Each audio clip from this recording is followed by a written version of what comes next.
Daniel, nung panahon na ang gugulo nyo, ako ay nanahimik at namundok.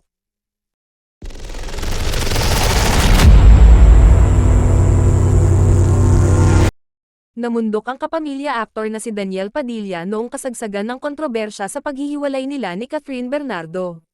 Nagdesisyon si DJ na pansamantala munang lumayo sa gulo at ingay ng showbiz nitong mga nakaraang buwan para na rin sa ikatatahimik ng kanyang puso at isipan.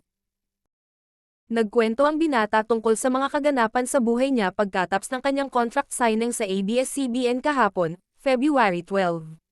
Kabilang na nga riyan ang pamumundok niya kasama ang mga kapatid.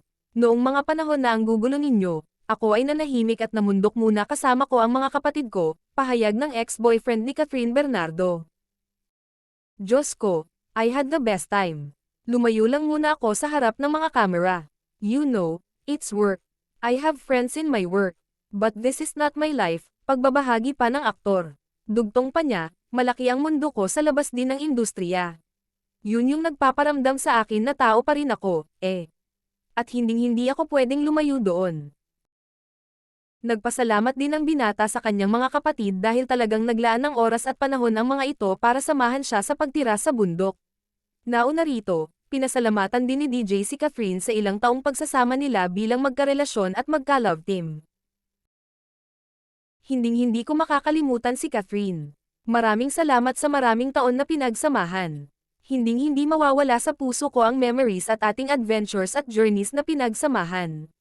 Thank you very much, ani DJ.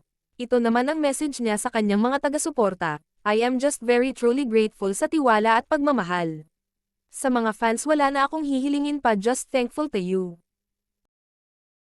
I get random messages kasama ang positive, negative messages magkakasama yan and I truly appreciate that, it makes me human. So thank you very much.